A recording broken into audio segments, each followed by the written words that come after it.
हाँ तो बेटा आज का अपना टॉपिक है charge transfer spectra. MSc third same का होने वाला है। फोटो इनऑर्गेनिक के अंतर्गत ये आता है चार्ज ट्रांसफर स्पेक्ट्रा। अपन इसमें देखेंगे चार्ज ट्रांसफर हो रहा है।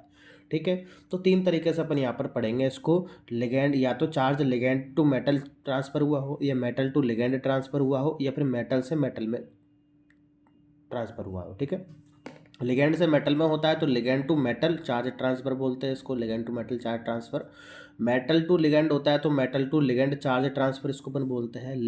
मेटल टू मेटल होता है तो उसको इंटरवैलेंस चार्ज ट्रांसफर भी अपन बोल देते हैं। तो देखिए जानते हैं। अब सपोज करो ये मेटल है, ठीक है, और ये लिगेंड है। ये लिगेंड के ऑर्बिटल है और ये आपके क्या है बेटा, मेटल के ऑर्बिटल है। इज इट क्लियर और नॉट?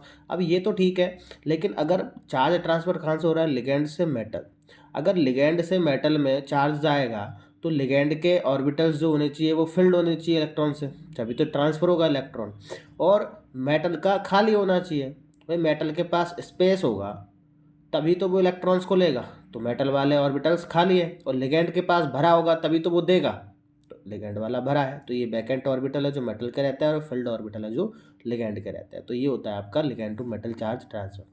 इतना सा नहीं है, आगे पूरी डिटेल्स ऐसे समझा रहा हूँ, ऐसा स्टार्ट है। ठीक है, ऐसे ही metal to ligand charge transfer होता है। अब मेटल से और लिगेंड में अगर चार्ज ट्रांसफ़र होना है तो लिगेंड में अगर चार्ज ट्रांसफ़र होगा तो लिगेंड के खाली होने चाहिए, और मेटल से चार्ज ट्रांसफ़र हो रहा है तो मेटल के ऑर्बिटल्स क्या होने चाहिए, फील्ड। तो मेटल्स के ऑर्बिटल क्या हो गए यहाँ पर, फील्ड ऑर्बिटल्स हो गए, और लिगेंड के क्या हो गए, वैकेंट हो गए। तो इसलिए इनको metal to ligand charge transfer बोला है। मेटल टू मेटल अगर बात करें तो कोई एक मेटल से दूसरे मेटल में चार्ज का ट्रांसफ़र हो रहा है, सिंपल है। तो कोई एक मेटल फील्ड होना चाहिए और दूसरा मेटल बगल वाला उसका क्या होना चाहिए, वैकेंट होना चाहिए। तो एक फील्ड है एक वैकेंट है, तो इससे इसमें चार्ज ट्रांसफर हो गया। इज इट क्लियर और नॉट? अब इसको अपन इंटरवैलेंस चार्ज ट्रांसफर बोल देते हैं।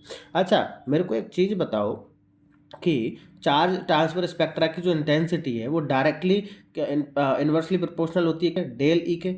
यानी कि अगर आपका डेल ई बढ़ेगा तो क्या चार्ज ट्रांसफ़र की इंटेंसिटी आपकी घटेगी, और अगर आपकी डेल ई घट जाएगा, अगर डेल ई घट जाएगा तो इंटेंसिटी क्या हो जाएगी आपकी बेटा, यहाँ पर बढ़ जाएगी। यही होगा। अच्छा डेल ई क्या है, डेल ई क्या है, एनर्जी का गैप बिटवीन टू एनर्जी, दोनों एनर्जीज का गैप, ये डेल ई है। चलो ऐसे समझ में नहीं आएगा, अपन समझते हैं कि सपोज करो ये मेटल है, ऊपर वाली सरफेस जो है ये ऊपर जो ये मेटल है और ये नीचे क्या है, लिगेंड है। अब मेरे को चार्ज का ट्रांसफ़र लिगेंड से मेटल में करना है तो ligand metal, ligand to metal charge transfer हो जाएगा। अच्छा लिगेंड से अगर मैं मेटल की तरफ चार्ज को ट्रांसफ़र करूँगा, ठीक है, तो हो जाएगा ligand, ligand to metal charge transfer हो जाएगा, वो भी ठीक है। लेकिन ये मेटल और लिगेंड ये कितनी डिस्टेंस पर है, इन दोनों के बीच का जो गैप है, ये एनर्जी का जो गैप है इनका, इनको अपन क्या बोलते हैं, डेल ई। और यही डेल ई क्या है, ये है कि अगर ये गैप बढ़ेगा तो चार्ज ट्रांसफ़र की इंटेंसिटी अपने आप कम हो जाएगी। यानी कि जितना ज़्यादा गैप होगा उतनी ही ज़्यादा इंटेंसिटी कम हो जाएगी। क्यों? क्योंकि गैप बढ़ गया। अब भाई गैप अगर इतना है, सपोज करो अगर इतना गैप है तो यहाँ से और यहाँ जाएगा कोई इलेक्ट्रॉन ट्रांसफ़र होगा तो दिक्कत तो आएगी, इंटेंसिटी उनकी क्या हो जाएगी, ऑटोमेटिकली कम। और यही गैप अगर इतना सा है तो इधर से इधर जाने में क्या ही टाइम लग रहा है, तुरंत फटाक से चल जाएगा। तो ये इंटेंसिटी क्या होगी, चार्ज ट्रांसफ़र की ज़्यादा होगी। यही चीज़ तो यहाँ पर बोलिए। क्लियर? आगे देखते हैं।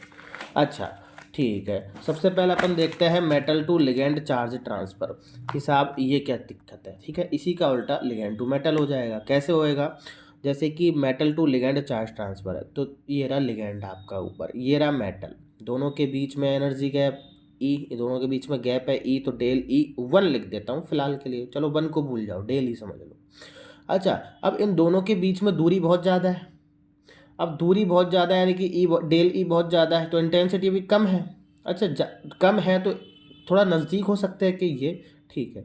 जब इनके बीच में इलेक्ट्रॉन्स का ट्रांसफ़र होता है तो मेटल बोलता है कि मैं अपनी एनर्जी को थोड़ा सा बढ़ा लेता हूँ। तो मेटल क्या कर लेता है, अपनी एनर्जी को थोड़ा सा यहाँ पर बढ़ा लेता है। और वही लिगेंड क्या बोलता है कि मैं अपनी एनर्जी को थोड़ा सा घटा लेता हूँ, तो एनर्जी लिगेंड वाला घटा लेता है। अच्छा अब इन दोनों के बीच में गैप क्या हो गया, कम हो गया, डेल ई। तो मैं इसको 1 लिख दूँ तो इसको 2 लिख दूँ। अच्छा पहले दोनों के बीच में इतना गैप, पहले दोनों के बीच में इतना गैप था तो ट्रांसफ़र में, चार्ज ट्रांसफ़र में दिक्कत आ रही थी। अच्छा, अब दोनों ने अपनी एनर्जी घटा बढ़ा ली, इसने बढ़ा ली, उसने घटा ली, तो गैप इतना सा हो गया। तो अब क्या चार्ज ट्रांसफ़र में दिक्कत आएगी? नहीं आएगी। तो बस यही चीज़ यहाँ पर होती है। तो यहाँ पर लिख भी दिया कि डेल ई बड़ा है डेल ई टू से, वो तो दिख ही रहा है, देख लो यहाँ पर दिख रहा है। तो यही चीज़ यहाँ पर लिखी है, for charge transfer metal energy को, फॉर चार्ज ट्रांसफ़र यानी कि चार्ज ट्रांसफ़र के लिए मेटल अपनी एनर्जी को क्या कर लेता है, इंक्रीज़ कर लेता है, और लिगैंड एनर्जी को डिक्रीज़ कर लेता है। मेटल इंक्रीज़ कर लेता है, लिगैंड डिक्रीज़ कर लेता है, जिससे दोनों का डेल ई गैप कम हो जाता है और चार्ज ट्रांसफ़र ईजिली हो जाता है। सिंपल सी बात है। अच्छा, ऐसा क्यों हो रहा है? देखो, अगर मेटल से लिगैंड में चार्ज जा रहा है तो लिगैंड के ऑर्बिटल्स वैकेंट होने चाहिए। तो लिगैंड शुड हैव, तो लिगैंड, अच्छा लिगैंड की, अच्छा मेटल से अगर जा रहा है और लिगैंड में जा रहा है तो लिगैंड क्या करेगा, अपनी एनर्जी को कम कर लेगा, मेटल बढ़ा लेगा। तो यही चीज़ है कि ligand should have low energy और metal should have high energy, यही है। अच्छा, लिगैंड के पास जा रहे हैं तो लिगैंड में वैकेंट ऑर्बिटल होना चाहिए और मेटल में फील्ड ऑर्बिटल होना चाहिए। तो ligand should have vacant orbital, metal should have filled orbital. Clear है, सिंपल सी बात है। अच्छा, लिगैंड की एनर्जी, लिगैंड की ऑक्सीडेशन स्टेट हमेशा क्या रहेगी, हाई। सिंपल सी बात है, हाई रहेगी ऑक्सीडेशन स्टेट, क्योंकि उसमें जा रहा है एनर्जी कम है। तो हाई और मेटल की ऑक्सीडेशन स्टेट हमेशा लो रहेगी। बस ये सीधी सिंपल सी बात है। और इजीली रिड्यूसिबल होता है, लिगैंड जो होता है इजीली रिड्यूसिबल होता है। देखो, आसानी से रिड्यूसिबल होता है, तो अपनी एनर्जी को क्या कर लिया इसने, रिड्यूस कर लिया।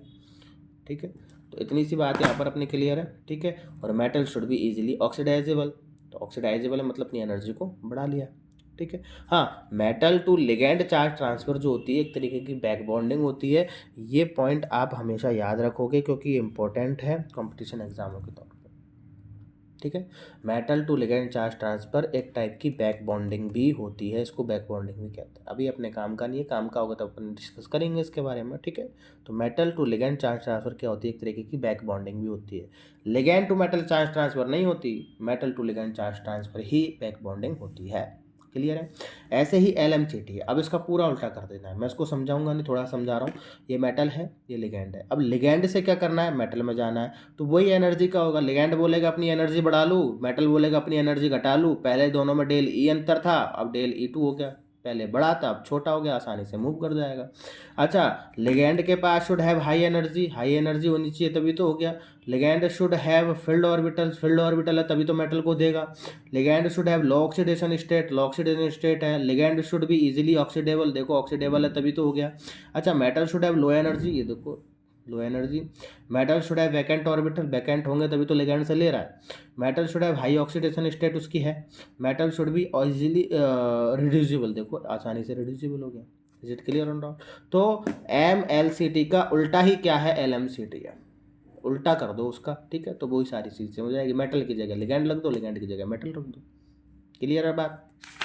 अच्छा, एक अपना आता है यहाँ पर intervalence charge transfer, metal to metal. अच्छा, मेटल टू मेटल में कब होगा कि charge transfer between low oxidation state metal to high oxidation state metal, यानी कि लो ऑक्सीडेशन स्टेट मेटल जो होगा उससे हाई स्टेट ऑक्सीडेशन मेटल के स्टेट की तरफ ही क्या होगा, लिगैंड में चार्ज ट्रांसफर होगा। बस चार्ज ट्रांसफर होगा मेटल टू मेटल।